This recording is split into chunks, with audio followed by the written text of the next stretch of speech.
જેમણે higher સેકન્ડરીની exam આપવાની છે તેવા તમામ મિત્રોને આ વિડીયો ખૂબ જ ઉપયોગી નીવડશે. પેપર 1માં 2 માર્ક્સના રૂઢિપ્રયોગ પૂછાતા હોય છે. તો આપણે ગુજરાતી પાઠ્યપુસ્તક ધોરણ 11ના તમામ રૂઢિપ્રયોગોનો અભ્યાસ કરીશું. પ્રથમનો રૂઢિપ્રયોગ જોઈએ તો નસે નસમાં ઉતરી જવું, જેનો અર્થ થાય છે જીવનમાં વણાઈ જવું. મગજ ચસકી જવું, તો જેનો અર્થ થાય છે ગોડા થઈ જવું અથવા મગજ ઠેકાણે ન રહેવું. એ પછીનો રૂઢિપ્રયોગ જોઈએ તો કર્યો ભોગવવો, તો કરેલા કર્મોનું ફળ ભોગવવું.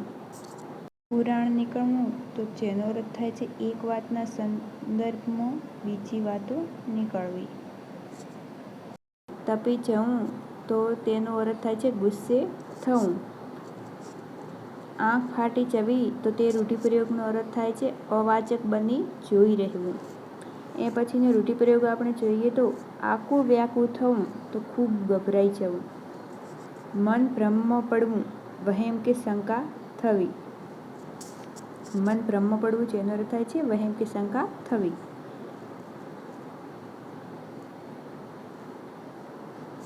બાર વગાડી દેવા, જે રૂઢિપ્રયોગોનો અર્થ થાય છે સામેવાળાનું આવી બનવું અથવા આફતરૂપ બનવું. વળતા પાણી થવા, તો અહીં રોગનું જોર ઓછું થવું. વાત પકડાઈ જવી, તો સત્યનો ખ્યાલ આવી જવો. પોબારા ગણી જવું, તો જે રૂઢિપ્રયોગનો અર્થ થાય છે નાસી જવું. એ પછીનો રૂઢિપ્રયોગ જોઈએ પાસેરામાં પહેલી પૂણી, તો તદ્દન નવી શરૂઆત. એ પછી નમતું મૂકવું, તો તે રૂઢિપ્રયોગનો અર્થ થાય છે જતું કરવું. એના પછીનો રૂઢિપ્રયોગ જોઈએ ચાર હાથવાળું થવું, તો અહીં લગ્ન થવું. વાત ઉડાવી દેવી, તો તે રૂઢિપ્રયોગનો અર્થ થાય છે નિરંત કે શાંતિ થવી. ડઘાઈ જવું, જે રૂઢિપ્રયોગનો અર્થ થાય છે ગભરાટથી સ્તબ્ધ થઈ જવું. વગે કરવું, જે રૂઢિપ્રયોગનો અર્થ થાય છે વ્યવસ્થિત કરવું. સનસનાટી તૂટી પડવી, તો આ રૂઢિપ્રયોગનો અર્થ થાય છે આશ્ચર્ય કે હોબની સ્તબ્ધતાની વ્યાપક અસર થવી.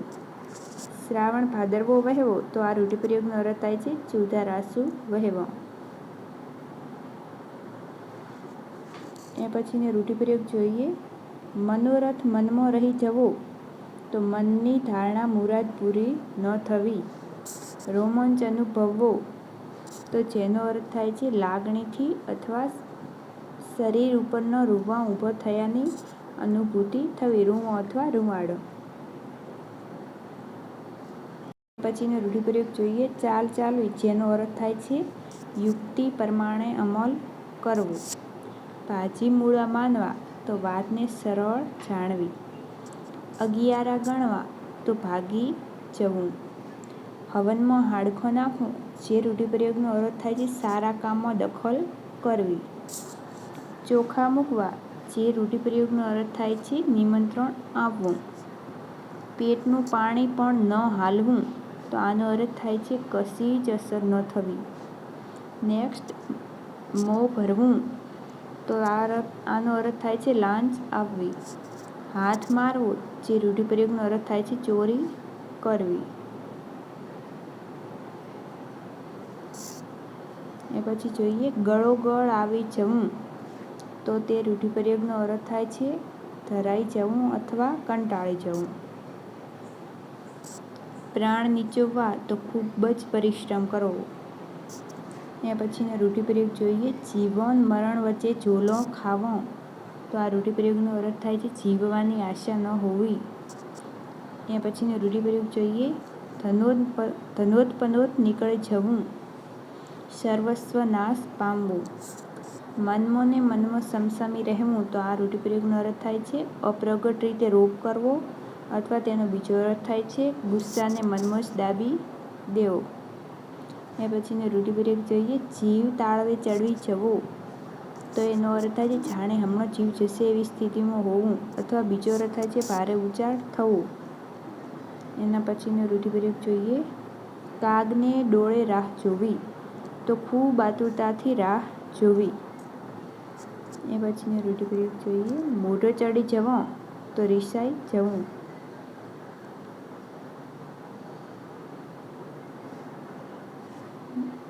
જળજળિયું આવવું, જેનો અર્થ થાય છે આંખમાં આંસુ આવી જવું અથવા ભાવવશ થઈ રડવું આવવું. હાથ પકડવો, જેનો અર્થ થાય છે લગ્ન કરવું. હૃદયનો કૂચો કરી નાખવો, તો તેનો અર્થ થાય છે લાગણીઓને કચડી નાખવી.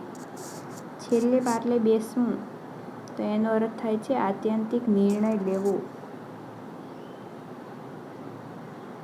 આની સાથે આપણે ધોરણ 11ના ગુજરાતી પાઠ્યપુસ્તક પ્રથમ ભાષાના તમામ રૂઢિપ્રયોગો સમાપ્ત થાય છે. છેલ્લો રૂઢિપ્રયોગ જોઈએ. દોમ દોમ સાહેબી હોવી, તો અતિશય સાધન સંપન્ન હોવું, અથવા બીજો અર્થ થાય છે ખૂબ શ્રીમંત હોવું.